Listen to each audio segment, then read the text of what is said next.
નિશાબેન, કબાબ શીખો છો કે ટીક્કા? કબાબ બનાવીશું. અને કયા કબાબ છે? નવાબી રેશમી કબાબ. અરે વાહ, ખૂબ જ જાણીતું નામ છે, પણ એવું સાંભળ્યું છે કે બનાવવામાં થોડું અઘરું છે, ટ્રિકી છે. કઈ ટાઈપનું છે? આમ તો બહુ સિમ્પલ છે, થોડાક ધ્યાન રાખવામાં આવે થોડીક વસ્તુઓનું તો પછી જરા બી પ્રોબ્લેમ નથી આવતો બનાવવામાં. ઓકે, અને સામગ્રી શું લઈએ છે? સામગ્રીમાં મેઇન ઇન્ગ્રીડિયન્ટ પનીર છે, બટેટા છે બાફેલા, અને સ્ટફિંગ માટે મેઇન ફુદીનાની ચટણી, ચીઝ અને ડ્રાય ફ્રૂટ્સ છે. તો શરૂ કરીએ. હાજી. સૌ પ્રથમ સ્ટફિંગ બનાવીએ. પનીર લીધું છે ગ્રેટ કરેલું, 1 કપ પનીર. બોઇલ કરીને મેશ કરેલા બટાટો લેવાના છે, અડધો કપ. અચ્છા. ચાટ મસાલો,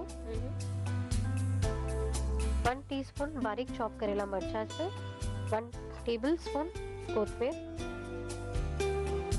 મીઠું નાખીશું.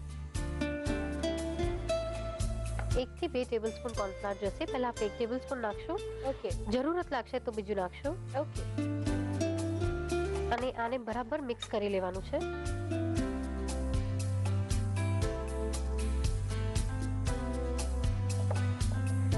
સ્ટફિંગ રેડી કરીએ. સ્ટફિંગમાં સૌથી પહેલા 2 ટેબલ સ્પૂન ચીઝ. રાઈટ, તમે જે કહ્યું રેશમી કબાબ બનાવવા માટે અંદર ચીઝ એડ કરીએ. ચીઝ એડ કરશું. 2 ટેબલ સ્પૂન ફુદીનાની ચટણી. કઈ રીતે પ્રિપેર કરી છે? નોર્મલી આપણે જે ફુદીનાની ચટણી બનાવીએ છીએ, દાળિયા, લીલા મરચાં નાખીને એને ગ્રાઇન્ડ કરી લેવાનું છે.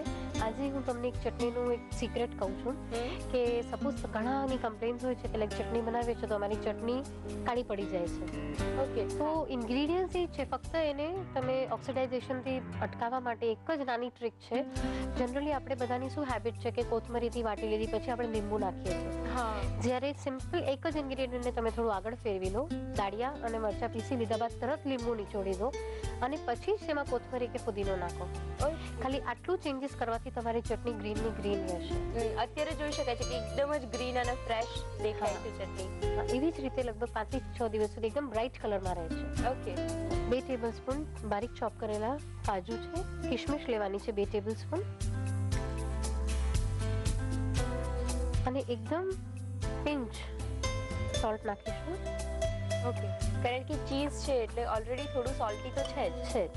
પણ આપણે જનરલી કેવું હોય કે બહુ સોલ્ટી ખાવાના હેબિટ છે આપણે ઇન્ડિયન લોકોની, એટલા માટે હલકું શું નમક નાખીશું અને એકદમ પ્રોપરલી મિક્સ કરી લઈએ.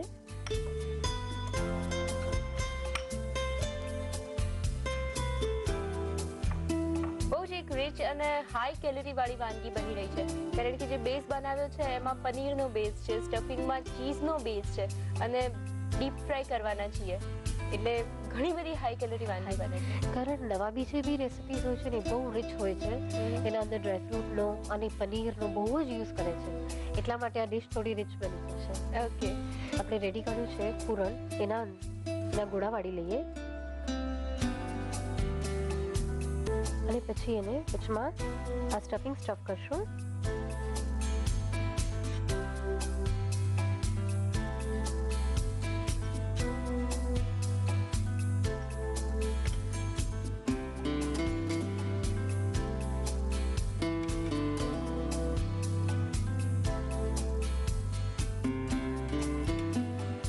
નવાબી વાનગી શીખી જ રહ્યા છીએ ત્યારે એક વાત કહેવાનું મન થાય કે નવાબી વાનગીમાં કબાબ અને ટીક્કા બહુ જ મહત્વનો હિસ્સો છે. ઘણા બધા પ્રકારના કબાબ અને ટીક્કા બનતા હોય છે નવાબી વાનગીઓ. બરાબર છે. વધારે પડતું નવાબી રેસિપીઝના અંદર પનીરનો બહુ જ યુઝ કરવામાં આવે છે. પનીર ટીક્કા તો બહુ જ ફેમસ છે. એવી જ રીતે મખમલી ટીક્કા છે, જે લિટરલી વ્હાઈટ સોસ ને બધું નાખી અને બહુ રિચ રેસિપી છે. કાજુની પેસ્ટના અંદર એને નાખીને બનાવવામાં આવે છે, એટલે નવાબી લોકોનું ખાવાનું જે બહુ જ રિચ હોય છે. કબાબ વળાઈ ગયા છે. હવે છે ને આપણે આને કોર્નફ્લાવરમાં રોલ કરવાના છે. ઓકે. બરાબર. ફરીથી કોર્નફ્લાવરમાં ફિંગર દબાવી અને વચમાં ખાડો કરવાનો છે. અચ્છા, એવું શા માટે કરીએ છીએ? અહીંયા સ્ટફિંગ બીજું આપણે ઉપર હજી નાખીશું, એટલા માટે આ કરવાનું છે.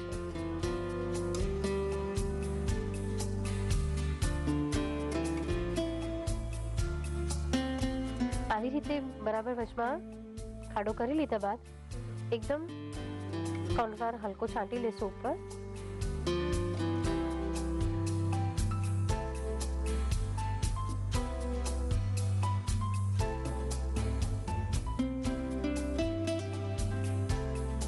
કબાબને તળી લઈએ.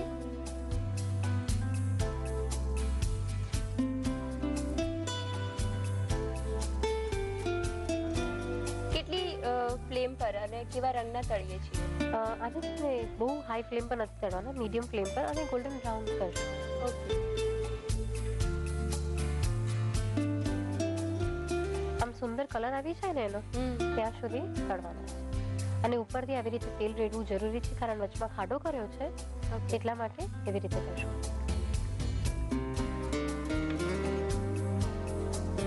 અને એક સાથે ઘણા બધા નહીં નાખવાના, એક કે બે વધારે. અને આપણે ચીઝ સ્ટફ કરી છે ને અંદર, એટલા માટે થોડુંક અંદરથી બરાબર ચીઝ મેલ્ટ થાય એટલા માટે મીડિયમ ફ્લેમ પર તળે તો વધારે સારું.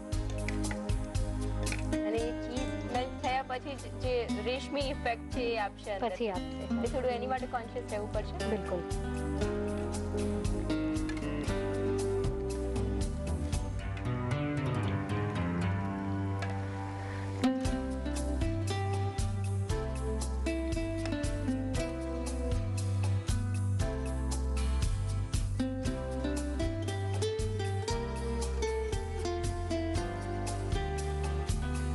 ગેસ બંધ કરી દઈએ.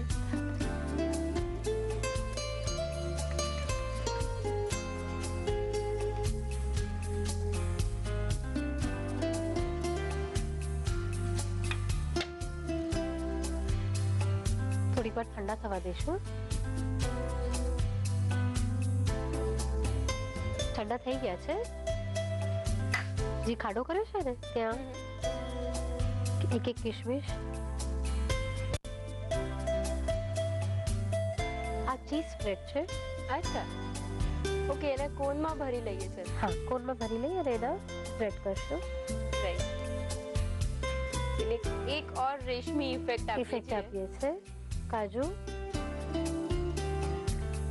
ફરીથી ચીઝનું એક ડ્રોપ,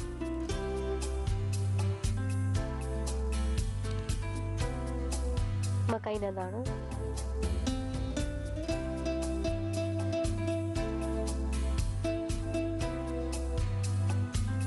થોડી કોથમીર,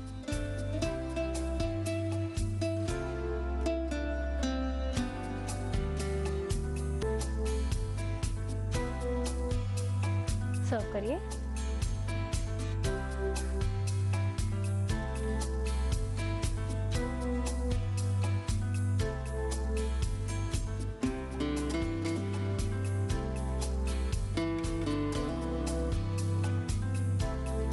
તૈયાર છે નવાબી રેશમી કબાબ. આ કબાબ એટલા ટેમ્પટિંગ છે કે એમ જ ખાઈ લો તો બી ચાલે. આ અદરવાઇઝ તમે ટમેટો સોસ સાથે અથવા તો કોઈ મોકટેલ સાથે સર્વ કરશો તો ખૂબ ખાવાની મજા આવશે.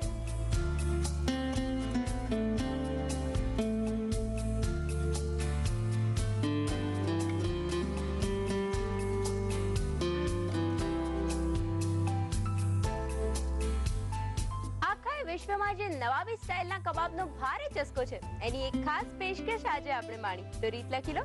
નવાબી રેશમી કબાબ બનાવવા માટે જોઈશે પનીરનું સ્ટફિંગ બનાવવા છીણેલું પનીર 1 કપ, બાફીને મેશ કરેલા બટાકા અડધો કપ, ચાટ મસાલો 1 ટીસ્પૂન, ઝીણા સમારેલા લીલા મરચાં 1 ટીસ્પૂન, સમારેલી કોથમીર 1 ટેબલસ્પૂન, મીઠું સ્વાદ અનુસાર, કોર્નફ્લોર 1 થી 2 ટેબલસ્પૂન, ચીઝનું સ્ટફિંગ બનાવવા છીણેલું ચીઝ 2 ટેબલસ્પૂન, પુદીનાની ચટણી 2 ટેબલસ્પૂન, ઝીણા સમારેલા કાજુ 2 ટેબલસ્પૂન, કોથમીર 2 ટેબલસ્પૂન, કિશમિશ 2 ટેબલસ્પૂન, મીઠું સ્વાદ અનુસાર, કોર્નફ્લોર અડધો કપ, તેલ તળવા માટે, ગાર્નિશિંગ માટે કિશમિશ, ચીઝ સ્પ્રેડ, કાજુ, મકાઈના દાણા, કોથમીર.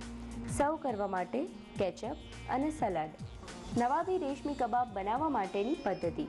સૌપ્રથમ બાઉલમાં છીણેલું પનીર લઈ તેમાં બાફીને મેશ કરેલા બટાકા, ચાટ મસાલો, ઝીણા સમારેલા લીલા મરચાં, સમારેલી કોથમીર, મીઠું, કોર્નફ્લોર લઈ બરાબર મિક્સ કરો. હવે અન્ય બાઉલમાં છીણેલું ચીઝ, પુદીનાની ચટણી, ઝીણા સમારેલા કાજુ, કિશમિશ અને મીઠું ઉમેરી મિક્સ કરો. હવે અગાઉ તૈયાર કરેલા પનીરના સ્ટફિંગમાંથી ગોળા વાળી લો અને તેની વચ્ચે ચીઝનું સ્ટફિંગ ભરી લઈ તેને સીલ કરીને તેના બોલ્સ તૈયાર કરી લો. હવે બોલ્સને ફરીથી વાળી હાથેથી વચ્ચે કાણું પાડો. કોર્નફ્લોર છાંટી બરાબર કવર કરો. હવે તેને ગરમ તેલમાં તળી લો. ગોલ્ડન બ્રાઉન રંગના થાય પછી ડીશમાં કાઢી લો. કબાબમાં વચ્ચેના ભાગમાં કિશમિશ અને ચીઝ સ્પ્રેડ લગાવી તેના પર કાજુ અને ફરી